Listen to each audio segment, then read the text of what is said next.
ರಾಜ್ಯದಲ್ಲಿ ಇಂದು 2,88,000 ಹುದ್ದೆಗಳು ಖಾಲಿ ಇದೆ. ನಿಗಮ ಮಂಡಳಿಗಳಲ್ಲಿ 1 ಲಕ್ಷದಷ್ಟು ಹುದ್ದೆಗಳು ಖಾಲಿ ಇದೆ. ವಿಜಯಪುರದಲ್ಲಿ ವಿದ್ಯಾರ್ಥಿಗಳು ಹೋರಾಟಕ್ಕೆ ಮುಂದಾದರೆ ಪೊಲೀಸರು ಅನುಮತಿ ಕೊಟ್ಟಿಲ್ಲ. ನಾನು ಯಾವುದೇ ಕಾರಣಕ್ಕೂ ಹೋರಾಟ ಬಿಡೋದಿಲ್ಲ ಅಂತ ಹೇಳಿ ಶಾಸಕ ಬಸನಗೌಡ ಪಾಟೀಲ್ ಯತ್ನಾಳ್ ಅವರು ಹೇಳಿದರು. ಯುವಕರೊಂದಿಗೆ ಚರ್ಚೆ ಮಾಡಿ ವಿಜಯಪುರದಿಂದ ಬೆಂಗಳೂರು ಚಲೋ ಕರೆ ಕೊಟ್ಟಿದ್ದೇವೆ. ನಮ್ಮ ಹೋರಾಟ ಆರಂಭ ಮಾಡುತ್ತಲೇ ಸರ್ಕಾರದ ಪತನದ ಮೊದಲ ಹೆಜ್ಜೆ ಆಗತ್ತೆ. ತಕ್ಷಣ ನೇಮಕಾತಿ ಆರಂಭಿಸಿ ಉದ್ಯೋಗ ಕಲ್ಪಿಸಬೇಕು ಅಂತ ಹೇಳಿದ್ರು. ಹಿಂದೆ ಇಂದಿರಾ ಗಾಂಧಿ ಎಮರ್ಜೆನ್ಸಿ ತಂದಿದ್ರು.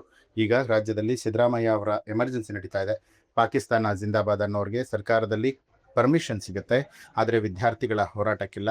ರಾಜ್ಯದಲ್ಲಿ ಸಿದ್ದರಾಮಯ್ಯ ಅವರ ಸರ್ಕಾರ ದಿವಾಳಿಯಾಗಿದೆ. ಮುಂಬರುವಂತಹ ದಿನದಲ್ಲಿ ವಿದ್ಯಾರ್ಥಿಗಳೊಂದಿಗೆ ಚರ್ಚೆಯನ್ನ ಮಾಡಿ ಹೋರಾಟ ಮಾಡಲಾಗುತ್ತೆ ಅಂತ ಹೇಳಿ ಶಾಸಕ ಬಸನಗೌಡ ಪಾಟೀಲ್ ಯತ್ನಾಳ್ ಅವರು ಹೇಳಿದರು. ಈ ರಾಜ್ಯದಲ್ಲಿ ಸುಮಾರು 2,88,000 ಹುದ್ದೆಗಳು ಖಾಲಿ ಮತ್ತು ಈ ನಿಗಮ ಮಂಡಳಿಗಳಲ್ಲಿ 1 ಲಕ್ಷಕ್ಕೆ ಸಮೀಪ ಹುದ್ದೆಗಳು ಖಾಲಿ ಅವು. ಹೆಚ್ಚು ಕಡಿಮೆ 4 ಲಕ್ಷ ಸಮೀಪ ಉದ್ಯೋಗ ನೌಕರಿ ಕೊಡಬೇಕಾಗಿದೆ. ಆದರೆ ಈ ಸರ್ಕಾರದಲ್ಲಿ ದಿವಾಳಿ ಆಗಿದೆ. ಹಣ ಇಲ್ಲ, ಬರೀ ಗ್ಯಾರಂಟಿ. ಈ ಸಲನೂ 1,16,000 ಕೋಟಿ ರೂಪಾಯಿ ಸಾಲ ತೆಗೆದಾರ. ಎದ್ರ ಸಲ ತೆಗೆದಾರ? ಅಭಿವೃದ್ಧಿ ಸಲ ತೆಗೆದಾರ. ಅದು ಕೃಷ್ಣಾ ನೀರಾವರಿ ಪೂರ್ತಿ ಮುಗಿಸ್ತೀನಿ ಅಂತ ತೆಗೆದಾರ. ಏನೂ ಇಲ್ಲ, ಕೇವಲ ಸರ್ಕಾರಿ ನೌಕರರು ಸಂಬಳ ಮಾಡಬೇಕಾಗಿದೆ. ಗ್ಯಾರಂಟಿ ಇದನ್ನು ಮೇಕಪ್ ಮಾಡ್ಕೊಂಡು ಇದರಿಂದ ಕರ್ನಾಟಕದ ಅಭಿವೃದ್ಧಿ ಆಗ್ತಾ ಇಲ್ಲ. ನಿರುದ್ಯೋಗ ಯುವಕರಿಗೆ ಇವತ್ತು ಏನು ಸಿಗಬೇಕಾಗಿತ್ತು ನೌಕರಿ, ಅದು ಸಿಗ್ತಾ ಇಲ್ಲ. ಅದಕ್ಕೇ ನಾವು ನಾಳೆ ಬಿಜಾಪುರನ ಕರೆ ಕೊಟ್ಟಿದ್ದೀವಿ. ಆದರೆ ಪೊಲೀಸರು ರಾಜ್ಯ ಸರ್ಕಾರದ ಒಂದು ಒತ್ತಡದಿಂದ ಈ ಒಂದು ಏನು ಅನುಮತಿಯನ್ನು ನಿರಾಕರಿಸ್ಯಾರ. ನಾವು ಇದನ್ನು ಕಲಬುರಗಿ ಪೀಠದಲ್ಲಿ ಚಾಲೆಂಜ್ ಮಾಡ್ತೀವಿ. ನಾವು ಹೋರಾಟ ಬಿಡುವುದಿಲ್ಲ. ನಾನು ಯುವಕರ ಜೊತೆ ಇರ್ತೀನಿ, ಕರ್ನಾಟಕದ ನಿರುದ್ಯೋಗ ಯುವಕರ ಜೊತೆಗೆ. ನಾಳೆ ಇನ್ನೊಂದು 15 ದಿವಸದಲ್ಲಿ ನಾವೆಲ್ಲ ಯುವಕರ ಜೊತೆ ಚರ್ಚೆ ಮಾಡಿ ಬಿಜಾಪುರದಿಂದ ಬೆಂಗಳೂರು ಚಲೋ ಕಾರ್ಯಕ್ರಮ ಕೊಡ್ತೀವಿ. ಅಲ್ಲಿ ಸುಮಾರು 1 ಲಕ್ಷ ಯುವಕರು ಸೇರಿಸಿ ಏನು ನಾವು ಹೋರಾಟ ಮಾಡ್ತೀವಿ. ಸರ್ಕಾರದ ಪತನದ ಮೊದಲನೇ ಹೆಜ್ಜೆ ಆಗ್ತದೆ. ನಾನು ಸಿದ್ದರಾಮಯ್ಯ ಸರ್ಕಾರಕ್ಕೆ ಎಚ್ಚರಿಕೆ ಕೊಡ್ತೀನಿ. ತಕ್ಷಣ ನೇಮಕಾತಿ ಪ್ರಾರಂಭ ಮಾಡಬೇಕು. ನಮ್ಮ ನಿರುದ್ಯೋಗ ಯುವಕರಿಗೆ ಉದ್ಯೋಗ ಕೊಡಬೇಕು. ಯಾರಿಗೆ ನಿರುದ್ಯೋಗ ಯುವಕರು ಉದ್ಯೋಗ ತಗೋತಾರಲ್ಲ ಅವ್ರಿಗೆ ಯಾವ ಫ್ರೀಗಳನ್ನು ಕೊಡುವ ಅವಶ್ಯಕತೆ ಇಲ್ಲ.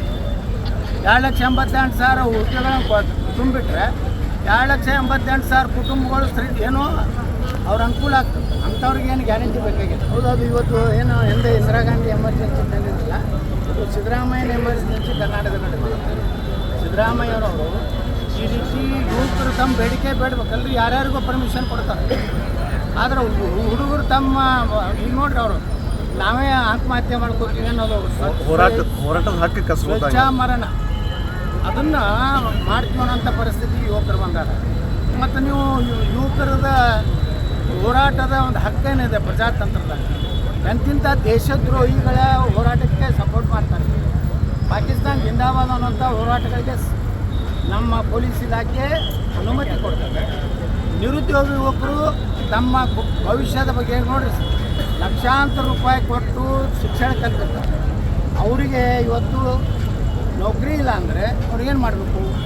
ಏನು ಅವ್ರೇನು ದಯಾಮರಣ ಏನು ಇದನ್ನು ಬೇಡ್ತಾ ಇದ್ದಾರೆ, ಅದನ್ನಾದರೂ ಒಳ್ಳೆಯದು. ಅದರೇ ಅನುಮತಿ ಕೊಟ್ಟಿಲ್ಲ ಅಂದರೆ ಸಿದ್ದರಾಮಯ್ಯ ಸರ್ಕಾರ ದಿವಾಳಿ ಆಗಿಬಿಟ್ಟಿದೆ.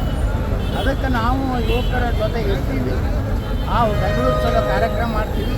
ಅಷ್ಟೇ ಅಲ್ಲ, ಮುಂದಿನ ತಿಂಗಳು ನಾವು ಒಳ್ಳೆಯ ಒಂದು ಮುಹೂರ್ತ ನೋಡಿ ಕರ್ನಾಟಕದಲ್ಲಿ ಹೊಸ ರಾಜಕೀಯ ಒಂದು ವಿಚಾರವನ್ನು ಪ್ರಾರಂಭ ಮಾಡಿದ್ವಿ. ಹಿಂದುತ್ವದ ಎಲ್ಲ ಹಿಂದೂಗಳ ಒಂದು ಸಭೆ ಅಲ್ಲಲ್ಲಿ ಜಿಲ್ಲಾವಾರು ಮಾಡ್ತಾಯಿದ್ದೀನಿ. ಮೊದಲು ಕೋಲಾರ ಜಿಲ್ಲೆಯಿಂದ ನಮ್ಮ ಏನಲ್ಲಿ ಒಂದು ದೊಡ್ಡ ದೇವಸ್ಥಾನ ಇದೆ, ವಿಘ್ನೇಶ್ವರ ದೇವಸ್ಥಾನ, ಅಲ್ಲಿ ಪೂಜೆ ಮಾಡಿ ಇಡೀ ಕರ್ನಾಟಕ ಪ್ರವಾಸ ಮಾಡ್ತೀನಿ. ನನ್ನ 3 ಉದ್ದೇಶ: ಒಂದು ಹಿಂದುತ್ವ, ಒಂದು ನಿರುದ್ಯೋಗ, 3ನೇದು ಅಭಿವೃದ್ಧಿ. ಈ 3 ವಿಷಯ ತಗೊಂಡು ಮುಂದಿನ ದಿವಸಗಳಲ್ಲಿ ಕರ್ನಾಟಕದಲ್ಲಿ ಪ್ರಾದೇಶಿಕ ಪಕ್ಷ ಕಟ್ಟಬೇಕು ಅನ್ನೋಂಥ ಅಭಿಪ್ರಾಯವನ್ನು ಜನರಿಂದ ಪ್ರಾರಂಭ ಆಯಿತು. ಮುಂದಿನ ತಿಂಗಳ ಮೇದಲ್ಲಿ ಒಂದು ಒಳ್ಳೆಯ ದಿನ ನೋಡಿ ಇಡೀ ಎಲ್ಲ ಜಿಲ್ಲಾ ಕೇಂದ್ರ ಮೊದಲು ಹೋಗ್ತೀನಿ. ನೆಕ್ಸ್ಟ್ ಎಲ್ಲ ತಾಲೂಕಾ ಕೇಂದ್ರಕ್ಕೆ ಹೋಗ್ತೀನಿ.